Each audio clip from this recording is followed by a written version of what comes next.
नमस्कार, स्वागत है आपका वंदे मातरम न्यूज पर। आपके साथ मैं हूं शारदा यादव। खबरों की ओर आगे बढ़ने से पहले नजर डालते हैं आज की सुर्खियों पर। 3 सूत्री मांगों को लेकर रसोइया संघ ने कलेक्टर को सौंपा ज्ञापन।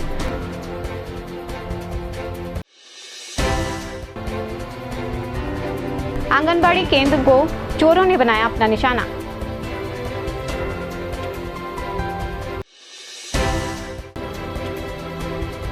किक बॉक्सिंग वर्ल्ड कप में सिल्वर मेडल जीता आकाश ने।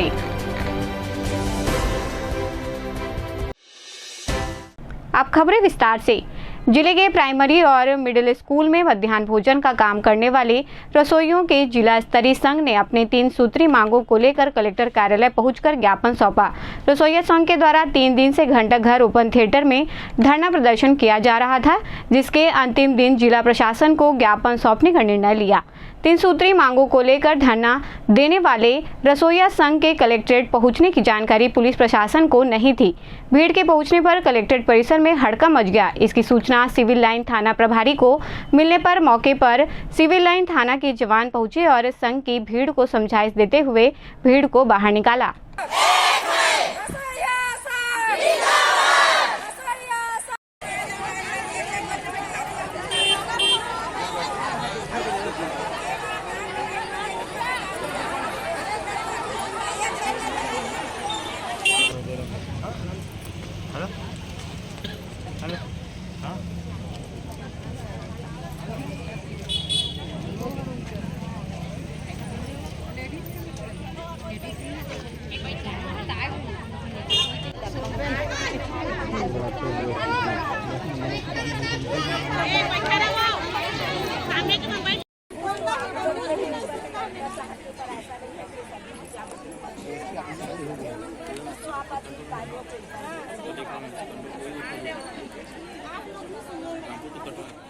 ये मोदी जी की गारंटी में ना रसोइया लोगों का वेतन वृद्धि के लिए 50% लिया गया था, जिसको अभी तक नहीं दिया गया है। 1.5 साल हो गया सरकार बने, इसलिए यहाँ तक कलेक्टर तक हम लोग को आना पड़ा। कितना आपका मानदेय है और 50% में कितना आप लोगों को दिया गया है? अभी तक 50% में कुछ भी नहीं दिया गया है और हम लोग का मानदेय मात्र 2000 रुपया है। तो इस महंगाई में घर कैसे चलाते थे? बिल्कुल हम लोग घर ही नहीं चला पाते हैं सर, बहुत दिक्कत होता है घर चलाने में। 2000 में तो कुछ आता ही नहीं है सर। आज किस तरह की मांगे हैं? आज हमारी मांग है कि जो मोदी जी की गारंटी में हम लोग को बोला गया था कि मेरी सरकार बनती है तो 50% मानदेय में वृद्धि किया जाएगा, उस वृद्धि को मानदेय को हम लोग को दिया जाए। कुछ लोग बैनर पोस्टर रखे, उनमें कार्य से निकाले गए महिलाओं को। हाँ, हमारे यहाँ नहीं लिया गया है। 25 साल से मध्याह्न भोजन का जो कार्यक्रम चल रहा है उसमें कार्य कर रहे हैं हमारे रसोइया, उनको दर्ज संख्या कम होने पर निकाल दिया जाता है, तो उनको वापसी लिया जाए। तो आपका ये आंदोलन केवल कोरबा जिले में चल रहा है कि पूरे प्रदेश स्तरीय है? नहीं, ये कोरबा जिला में चल रहा है। कितने दिवसीय प्रदर्शन? ये 3 दिवसीय था, आज लास्ट दिवस है। आज भी आप लोग बैठे हैं, सड़क पे बैठे, सड़क की लड़ाई रही। इसके बावजूद भी अगर प्रशासन अनसुना करते तो आप लोग अगला कदम क्या होगा? अगला कदम हम लोग का अनिश्चितकालीन हड़ताल रहेगा, भूख हड़ताल रहेगा, रोड में बैठना पड़े, भूखे पेट रहना पड़े, चक्का जाम करना पड़े, वो भी करेंगे हम लोग। लेकिन इससे स्कूल में बच्चे जो पढ़ रहे हैं मध्याह्न भोजन के सहारे वो लोग स्कूल आते हैं, वहीं पर उनका भोजन मिलता है, ये कार्य रुक गया होगा? जी सर, वो कार्य तो रुक गया है। उसी कार्य का तो हम लोग को पैसा मिलता है सर, तो हम उसी कार्य के वेतन के वृद्धि के लिए आए हैं, तो हम वहाँ खाना नहीं बना सकते सर। कहीं ना कहीं जो बच्चे वहाँ पे उससे पोषित होते हैं उनको खाना नहीं मिल पा रहा होगा, इसकी जवाबदारी कौन निकालेगा? उसकी जवाबदारी सरकार को लेना चाहिए सर, शासन को लेना चाहिए कि हम लोग इतना पौष्टिक भोजन बना के खिलाते हैं और हमको इतना कम मानदेय दिया जाता है। सर, हम लोगों को मानदेय 2000 रुपया दिया जा रहा है अभी, और मोदी की गारंटी के अनुसार 1 वर्ष पहले उनकी जो चुनाव हुआ था उसमें 30 नंबर में घोषणा पत्र में 50% की गारंटी दी गई थी। तो हमारा जो कहना है सभी रसोइयों का कि हमको जो 50% गारंटी दी गई है वो अपनी मांग को पूरा करें। साथ में हमको यहाँ से कोई सुरक्षा व्यवस्था, मान लो हम खाना बनाते जल जाते हैं सर, जैसे हमारे कई जगह हुआ है, उनको कोई सुविधाएं नहीं देती, तो कम से कम उनको हम छोटे छोटे बच्चों के लिए सहयोग कर रहे हैं, खाना बनाने का काम कर रहे हैं, और हमारी ही रसोई अगर जलती है तो उनको मेडिकल सुविधा मिलनी चाहिए। और कई रसोइया ऐसे हैं 10 से 15 साल वहाँ काम कर चुके हैं, और 10 से 15 साल काम करने के बाद उसको 25 बच्चे की दर्ज संख्या कम हो जाती है तो उसको निकाल देते हैं। जैसे 25 में 1 रसोइया करके और 100 में 2 रसोइया, जब शासन 25 में एक रसोईया करती है तो 100 में 4 रसोईया करना चाहिए, है ना। तो उसको भी वो नहीं कर रहे हैं। समय में हमको मानदेय भी नहीं मिल रहा है, कभी ले 2 महीना, कभी 3 महीना, कभी 4 महीना हो जाता है। तो मोदी की गारंटी, सब बोलते हैं कि मोदी जी की गारंटी पूरी होती है, तो हम गरीब, हम रसोईया शोषित वर्ग क्यों शोषण कर रहे हैं। मोदी जी बोलते हैं कि समान वेतन समान काम, तो हमको भी समान वेतन और समान काम मिलना चाहिए सर। यही अगर 50% जो वृद्धि की बात की जाए उसका भी पूर्ति करते तो महज 3000 होता है जी। तो क्या 3000 में भी आप लोग घर चल पाएगा? नहीं चलेगा सर, घर तो नहीं चलेगा, लेकिन संतावना मिलेगा। और हम बच्चों के लिए सेवा करते हैं, हम हमारे 3000 में हमारा घर परिवार नहीं चलेगा। लेकिन क्या मोदी जी की गारंटी पूरी नहीं हो सकती? क्या मोदी जी हमारे रसोइयों को दुविधा में रख रहे हैं? क्या चुनावी घोषणा पत्रों का पालन नहीं हो पा रहे हैं? ये भी तो है ना, बहुत बड़ी मुद्दा है भाई। आप घोषणा किए हो तो उस घोषणा का पालन भी तो करें। आज आप लोग अंदर घुस गए तो आप लोग बाहर क्यों निकल गए? हम लोग को अंदर घुस गए थे तो बाहर अंदर नहीं जा सकते, तो हमने बोला क्यों नहीं जा सकते। हमारा भी था कि हम क्यों नहीं जा सकते अंदर। हमारी मांग को लेकर आए हैं कि अपने अधिकार की लड़ाई को लेकर आए हैं। पुलिस अपनी प्रोटेक्शन की सुविधा अपनी व्यवस्था से करे, हमारी मांग को पूरा करने के। आप लोग जब आए तो यहाँ पे पुलिस की कोई ड्यूटी लगी थी? हाँ, ड्यूटी वहाँ 2 लोग की ड्यूटी लगी है। वो लोग रोके नहीं आप लोग? रोके, बिल्कुल रोके सर। उनकी ड्यूटी है, अपना ड्यूटी, अपना फर्ज से उन लोग भी पीछे नहीं हटे। जी, उन्होंने 2-3 बिंदुओं पे अपनी मांगे दी हैं कि उनके द्वारा ये बताया गया है कि उनके जो रसोइयों के वेतन है उसमें वृद्धि करने के लिए उनके 3 बिंदुओं पे अपनी मांगे दी है, जिसको हम सक्षम जहाँ भी हमको प्रेषित करना है वहाँ प्रेषित करें। कोरबा में कोतवाली थाना अंतर्गत चोरी की एक वारदात सामने आई है। नगर निगम के वार्ड नंबर 9 इमलीडुग्गू बस्ती में संचालित आंगनबाड़ी केंद्र को चोरों ने अपना निशाना बनाया। केंद्र के शटर में लगा ताला तोड़कर चोरों ने 2 नग सिलेंडर, चूल्हा, पंखा और करीब 140 किलो चावल की चोरी कर ली। सुबह आंगनबाड़ी केंद्र कार्यकर्ता पहुंची तब उसे चोरी की जानकारी मिली। संबंधित विभाग को सूचना देने के साथ ही कोतवाली पुलिस को जानकारी दी गई। मौके पर पहुंची कोतवाली पुलिस की टीम ने मौका मुआयना किया। आंगनबाड़ी कार्यकर्ता ने बताया कि क्षेत्र में नशेड़ियों का जमघट हमेशा लगा रहता है, उनके द्वारा ही इस घटना को अंजाम दिया गया है। पुलिस मामले की जांच कर रही है।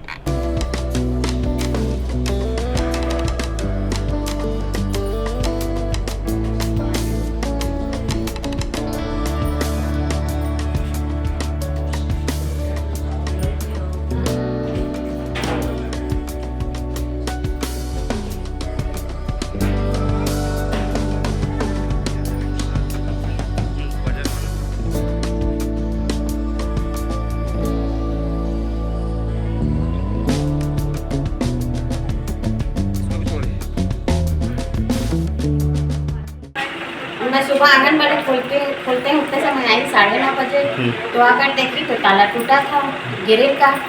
फिर अपने मैडम को बताई कि आंगनबाड़ी का ताला टूटा है। फिर वो तुरंत भी आ गई, लेकिन 7 आगे पिछड़ा था। फिर देखे, फिर अंदर घुसे तो देखे तो 2 सिलेंडर अंदर में था, वो सिलेंडर नहीं था, चावल का टीना नहीं था। फिर यहाँ बच्चों लोग के रूम में तो वहाँ से पंखा निकाल के ले गए हैं, नल का कनेक्शन तोड़ दिए हैं, बिजली भी किए हैं, बिजली को भी बोर्ड उखाड़ के ले गए हैं उसको। तो सामने का ही शटर तोड़े हैं। यहाँ का सर ताला टूटा था ग्रिल का, किचन का ताला टूटा था, स्टोर रूम का ताला टूटा था। गैस क्या लेके गए बोले? गैस सिलेंडर, चूल्हा सहित 2 ठो और पंखा और 1 टीना चावल, जिसमें 40 किलो चावल भरा था। इसके अलावा अलमारी को भी तोड़ा था। अलमारी को खोले जरूर, इधर उधर किए हैं सामान। अब दस्तावेज देखना पड़ेगा, अभी देखे नहीं हम लोग, तुरंत फिर थाना चले गए। वैसे नहीं, ये पहली बार है हम लोग का। 24 साल आंगनबाड़ी खुला हुआ है, पहली बार ऐसे हुआ है। क्या लगते हैं आसपास असामाजिक तत्वों को डेरा रहता है पीने खाने वालों? रहता है ना, आते जाते हैं बहुत पीने खाने वाले, मना भी करते हैं, हम लोग भी करते हैं, स्कूल के सर मैडम भी करते हैं, लेकिन पूरा मोहल्ले ही चलपकुट है ना, नहीं मानते। हम लोग को उल्टा धमका देते हैं, धमकी चमकी देते हैं। हाँ। पुलिस आती है? और आती रहती है पुलिस। इटली के जैसेलो में किक बॉक्सिंग वर्ल्ड कप का आयोजन हुआ। इस प्रतियोगिता का आयोजन world association of kick boxing organisation और इटालियन किक बॉक्सिंग फेडरेशन ने किया, जिसमें कोरबा जिले के खिलाड़ी आकाश गुरुदीवान ने किक बॉक्सिंग वर्ल्ड कप में भारत के लिए सिल्वर किक लगाकर विदेशी धरती पर कोरबा और छत्तीसगढ़ को गौरवान्वित किया है। भारतीय दल के कोच तारकेश मिश्रा के नेतृत्व में पूरे देश भर में 9 खिलाड़ी ने इस प्रतियोगिता में हिस्सा लिया।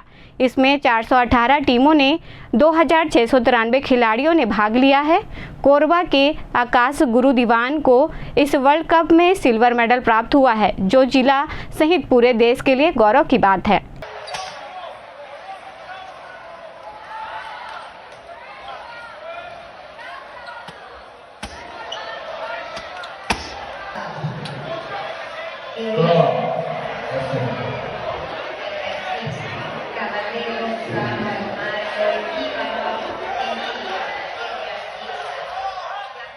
ये अंतर्राष्ट्रीय ओलंपिक कमेटी से मान्यता प्राप्त किक बॉक्सिंग की अंतर्राष्ट्रीय संस्था वाको के तत्वाधान में इटली में जैसेलो में 5 से 9 मार्च तक वर्ल्ड किक बॉक्सिंग चैंपियनशिप का आयोजन किया गया था, जिसमें वर्ल्ड कप के दौरान भारत से 9 मेंबर्स की टीम ने उसमें शिरकत किया और राज्य के आकाश गुरु दीवान, जो कि कोरबा जिले से संबंधित हैं, उन्होंने रजत पदक जीतकर देश को गौरवान्वित किया है। फाइनल में इनका मुकाबला कजाकिस्तान के खिलाड़ी से हुआ।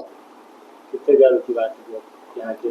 निश्चित तौर पे जब खिलाड़ी अच्छा करते हैं तो यह जिले के सांस्कृतिक राज्य और देश के लिए गौरव का विषय है। मतलब वर्ल्ड कप खेलने के लिए कितने लेवल पर आते हैं तो वहाँ सिलेक्शन? सभी खिलाड़ी प्राइमरी लेवल से लेकर के एडवांस लेवल तक पहुंचते हैं। जिला, राज्य, राष्ट्रीय, अंतर्राष्ट्रीय स्तर पर अच्छा करने के पश्चात ही वर्ल्ड कप या वर्ल्ड चैंपियनशिप में शिरकत करने का अवसर मिलता है। आकाश ने भी पहले एशियाई चैंपियनशिप, वर्ल्ड चैंपियनशिप के अलावा जो डोमेस्टिक जो इंटरनेशनल चैंपियनशिप होते हैं उसमें अच्छा प्रदर्शन किया है। इसी का प्रतिशत है कि उन्हें इस स्तर पर आज खेलने को मिला।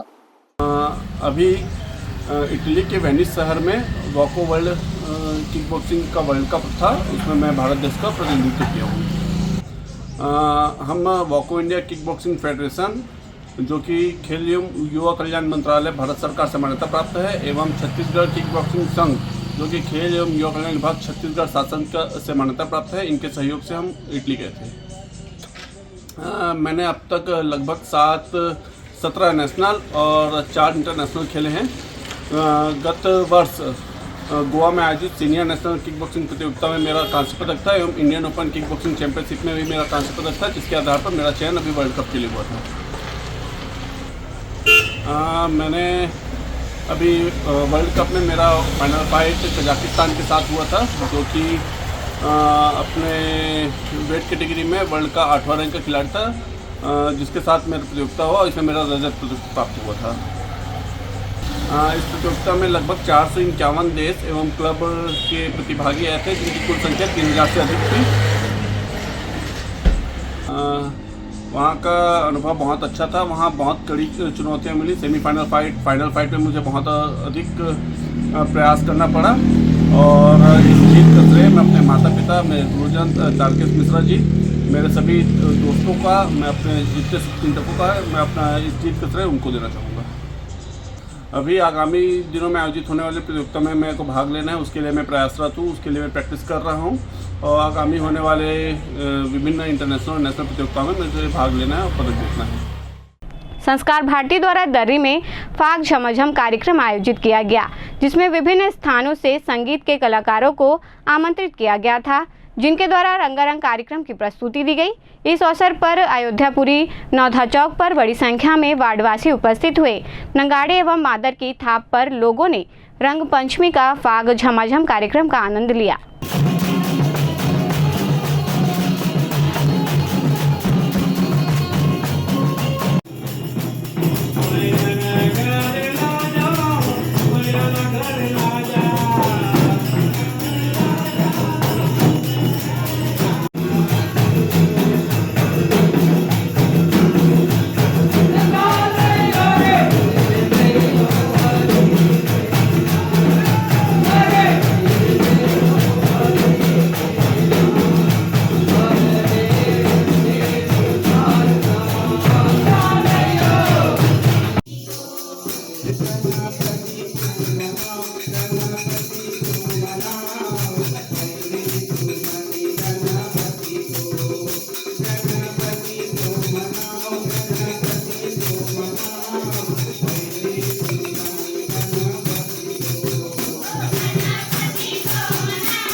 गर्मी के आते ही खस की डिमांड बढ़ गई है।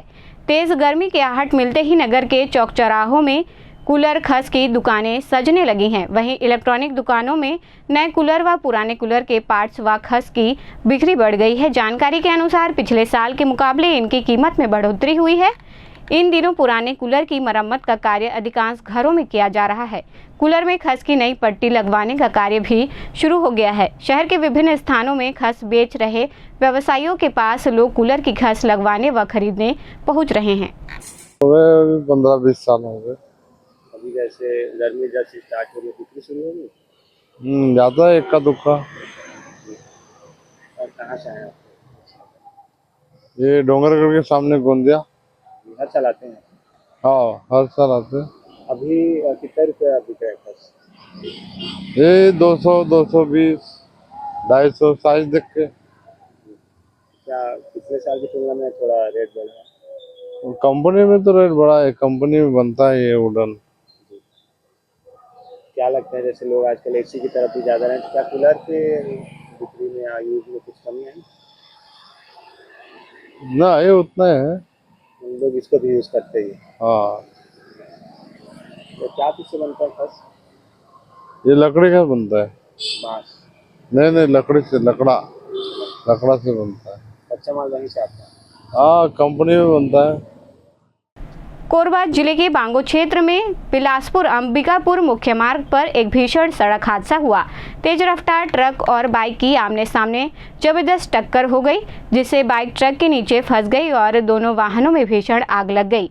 जानकारी के अनुसार बाइक पर 2 लोग सवार थे, जो ग्राम लेपरस के निवासी हैं और अपने रिश्तेदार के घर से लौट रहे थे।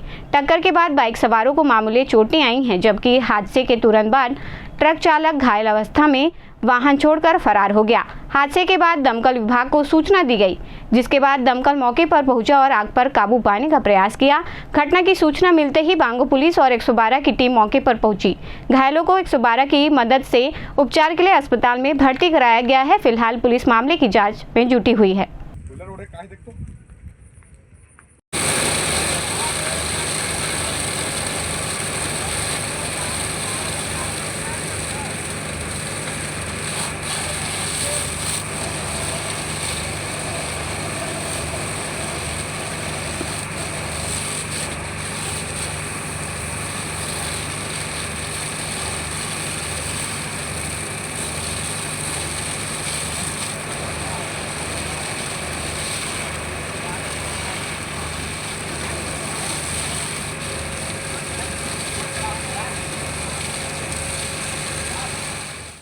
अब वक्त तो चला हमारे खास और ज्ञानवर्धक कार्यक्रम पूछो तो जाने का।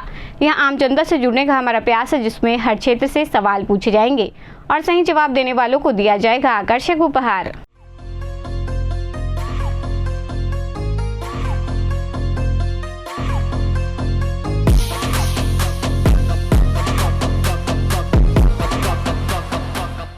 नमस्कार दर्शकों, आप सभी का स्वागत है हमारे खास कार्यक्रम पूछो तो जाने में। आज का हमारा सवाल है कि डॉक्टर मनमोहन सिंह आरबीआई के गवर्नर कब बने। आज के हमारे विजेता को दिया जाएगा वंदे मातरम न्यूज़ की ओर से आकर्षक उपहार। तो आइए चलते हैं दर्शकों के बीच और जानते हैं आज के सवाल का जवाब। डॉक्टर मनमोहन सिंह आरबीआई के गवर्नर कब बने? नहीं गम पाता, मैं पढ़े लिखे नहीं। उन्होंने कोई बात नहीं। कोरबा वासी मल्ला आप मन कोई मैसेज देना चाहता? मैं खुद यहाँ के न कोरबा के। अच्छा ठीक है, धन्यवाद। डॉक्टर मनमोहन सिंह आरबीआई के गवर्नर कब बने? पता नहीं। ठीक, कोई बात नहीं। डॉक्टर मनमोहन सिंह आरबीआई के गवर्नर कब बने? नहीं पता। कोरबा वासी कोई मैसेज देना चाहेंगे सर? किस रिगार्डिंग? जो भी आपको मैसेज पहुंचाना हो। साफ़ सफाई से रहें, यहाँ पर वैसे भी बहुत धूल है कोयला का, तो कोशिश करें हमारी तरफ से धूल ना हो। जी बिल्कुल सर, धन्यवाद। डॉक्टर मनमोहन सिंह आरबीआई के गवर्नर कब बने? मैं खुद नहीं मालूम है। डॉक्टर मनमोहन सिंह आरबीआई के गवर्नर कब बने सर? आपको पता नहीं साहब। कोई बात नहीं, ठीक, धन्यवाद। डॉक्टर मनमोहन सिंह आरबीआई के गवर्नर कब बने? जी मुझे तो नहीं पता इसके बारे में। कोई बात नहीं। कोरबा वासियों को मैसेज देना चाहेंगे? जी, वो पॉल्यूशन यहाँ बहुत ज़्यादा हो रहा है, उसे ज़्यादा से ज़्यादा कोशिश करें कि कम हो, बस। जी बिल्कुल, ठीक है, धन्यवाद। Doctor Manmohan Singh RBI governor कब बने? आइडिया नहीं। कोरबावासी को मैसेज देना चाहेंगे?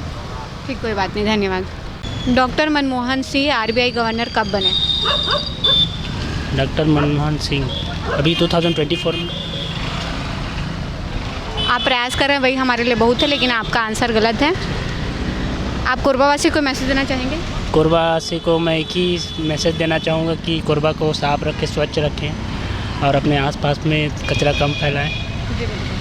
धन्यवाद।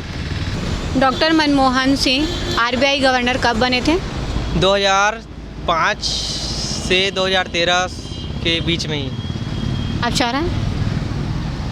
हाँ, इकोनॉमिस्ट या कुछ थे वो, और 13 प्राइम मिनिस्टर भी रहे हैं वो। हाँ, आप प्रयास कर रहे हैं, वही काफ़ी हमारे लिए, लेकिन आपका आंसर गलत है। आप कोरबावासियों को कोई मैसेज देना चाहेंगे? नहीं, मैसेज तो कुछ नहीं, बाकी जो है सही है, बढ़िया चल रहा है। धन्यवाद। डॉक्टर मनमोहन सिंह आरबीआई के गवर्नर कब बने?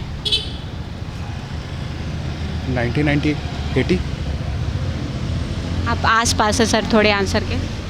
82। आप चाह रहे हैं? यस। बिल्कुल सही जवाब दिया है आपने। आपका नाम क्या है सर? शुभम श्रीवास। आपको दिया जाता है वंदे मातरम न्यूज़ की ओर से आकर्षक उपहार। Thank you. कैसा लग रहा है जीत के? अच्छा लग रहा है। कोरबावासियों को मैसेज देना चाहेंगे? ड्राइव सेव करें बस, और कुछ नहीं। बिल्कुल, धन्यवाद।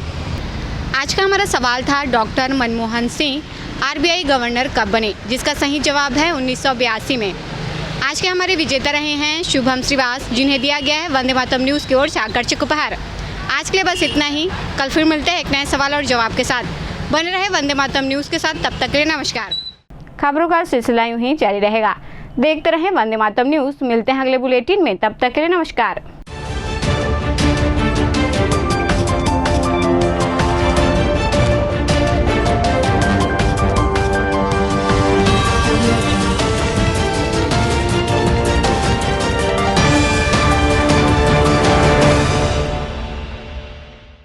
पंजवानी डेंटल केयर दंत चिकित्सालय,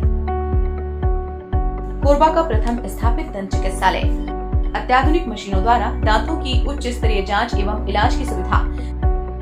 सेरेमिक नकली फिक्स दांत व निकलवाने वाले दांत, फुल सेट बत्ती सी लगाने की सुविधा। टेढ़े मेढ़े बाहर निकले दांतों को ऑटोडेंटिक क्लिप द्वारा ठीक करना। आजू बाजू के दांत घिसे बिना इम्प्लांट विधि द्वारा फिक्स दांत लगाना। पेरेंटो ओरल कैमरा, जिसमें मरीज अपने दांतों को टीवी स्क्रीन पर देख सकता है। रूट केनाल, मुंह में खून आना, दांतों की सफाई, मुंह की दुर्गंध, पायरिया का इलाज। हमारे डॉक्टर रौनक सिंह MDS, डॉक्टर प्रज्ञा Chaudhary BDS, doctor Mohit Kumar videos. Chhattisgarh विद्युत मंडल CSEB के कर्मचारी हेतु कैशलेस इलाज की सुविधा। हमारा पता Panjwani dental care, Laxmi store के सामने। Siddhi Vinayak hospital, a unit of orthopaedic surgery and trauma management. अब हड्डियों से संबंधित रोगों के उपचार के लिए कहीं और जाने की जरूरत नहीं। जटिल एवं असाध्य रोगों का सफल इलाज अब आपके अपने शहर में। घुटने व कूल्हे के जोड़ों का प्रत्यारोपण, जटिल फ्रैक्चर एवं जोड़ों का सफल ऑपरेशन, गठियावाद व जोड़ों के दर्द का उपचार, टेढ़ी मेढ़ी हड्डियों का बेहतर इलाज, हड्डियों की जन्मजात विकृतियों का उपचार। इसके अलावा OPT 1-2 की सुविधा, modern pathology lab, private semi private general ward की सुविधा, modern digital x-ray, ECG, ICU, ventilator की सुविधा, pharmacy, OT team, waiting area, 24 घंटे एम्बुलेंस एवं आपातकालीन सुविधाएं उपलब्ध। हमारा पता Siddhi Vinayak hospital, doctor Shadalnath, plot number 52, Bluebird school के पीछे, कोसाबारी, कोरबा। इसके अलावा अब हमारा नया संस्थान सिद्धि विनायक प्राथमिक एवं ट्रामा सेंटर, उर्गा। इस केंद्र में फार्मेसी, एक्सरे, पैथोलॉजी व आपातकालीन चिकित्सा सुविधा उपलब्ध है। तो संपर्क करें। मोबाइल नंबर 9993000683, 9109488443 कोरबा के लिए, 8120195179 उर्गा के लिए।